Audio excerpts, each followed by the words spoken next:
Some people change the world with ideas, others with armies. But every once in a while, a figure comes along who does both. He started his life as a slave and ended up challenging the most powerful empires on Earth. We're talking about a military and political genius who didn't just win battles, he completely redrew the map. This is the incredible story of Toussaint Louverture. So, the big question is, how did he pull it off? Seriously, how does a man who was born a slave, who didn't even start his military career until he was almost 50, manage to outmaneuver the greatest empires of the day? It's like a chess game where one player starts with no pieces and still declares checkmate. And here he is, François-Dominique Toussaint Louverture.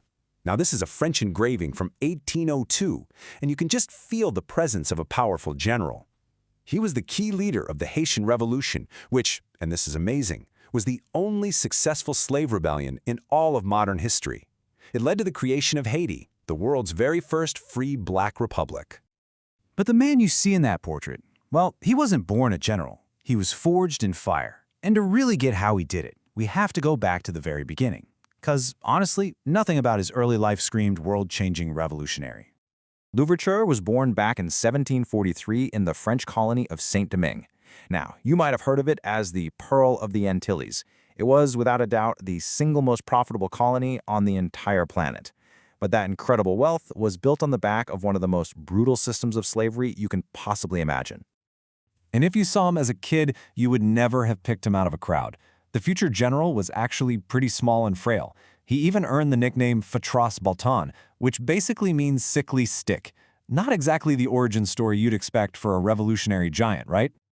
So how on earth does the sickly stick become one of the greatest commanders in history? Well, his journey from chains to command was a long one, and it was complicated, full of twists and turns you just wouldn't expect. And I mean, it was a long journey. He was born a slave in 1743 and didn't get his freedom until he was in his 30s. Then he spent more than a decade as a planter, even a landowner.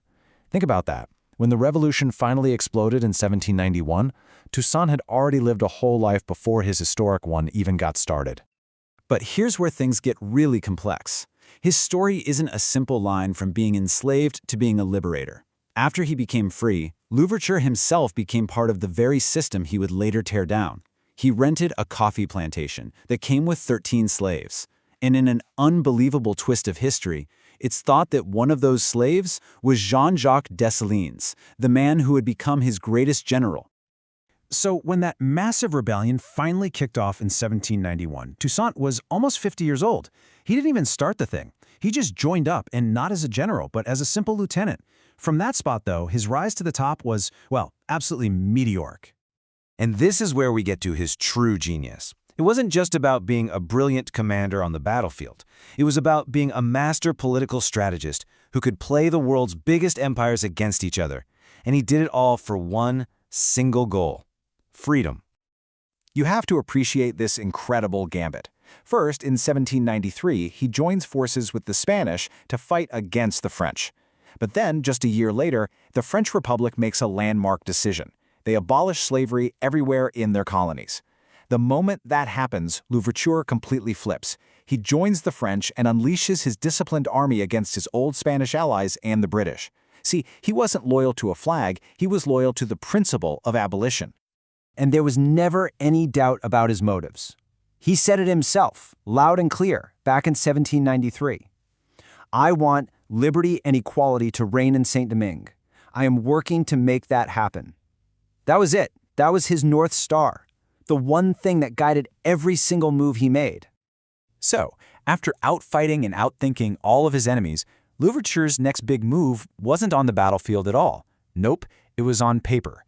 He was shifting from general to statesman, and he was about to create something truly radical. By 1801, the victory was complete. Through these brilliant military campaigns and just unbelievably shrewd politics, he had done what no one thought was possible. He beat all his rivals, kicked out foreign armies, and united the entire island of Hispaniola under his rule. So with the island under his control, he issues a new constitution, and it was a bombshell. First, slavery? Abolished. Forever. All men are declared equal and free. And then, in a move that was a direct challenge to Napoleon Bonaparte himself, it names Louverture Governor General for life. It also had some controversial parts, like a system of forced, though paid, labor to try and get the devastated economy back on its feet. This constitution basically set the stage for an epic clash of titans.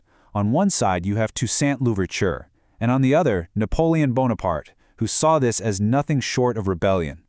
So, he sends his own brother-in-law, Charles Leclerc, with one mission: go to Saint-Domingue, destroy Louverture, and put the island back under absolute French control. And this showdown kicks off the final act of Louverture's story. It's tragic, but it's also triumphant. And he actually framed it himself, using this powerful metaphor of a tree. Napoleon was absolutely furious. To him, this constitution was a declaration of independence in everything but name.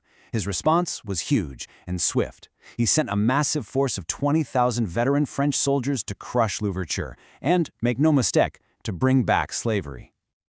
After months of really brutal fighting, things started to turn against Louverture. The worst part?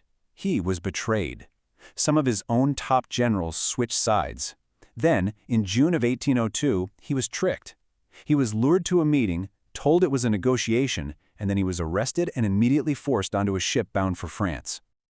As they were taking him away, he said something to his captors that would echo through history. He said, "In overthrowing me, you have cut down in Saint-Domingue only the trunk of the tree of liberty. It will spring up again from the roots, for they are numerous and they are deep." He knew his own story was over, but the revolution's wasn't. He never saw his home again. Less than a year later, on April 7, 1803, Toussaint Louverture died of pneumonia and malnutrition in a cold, damp prison cell high up in the French mountains. It was such a bleak end for a man who had commanded armies and literally changed the course of world history. But just as he predicted, those roots of liberty were deep.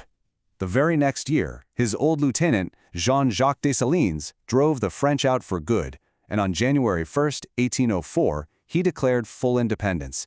He had created Haiti, the world's first nation founded by former slaves. The tree grew back. So he died a prisoner, thousands of miles from the very nation that he willed into existence. His personal story ends in defeat, but his revolution was a staggering success. It really makes you wonder, doesn't it? What is the true measure of a legacy?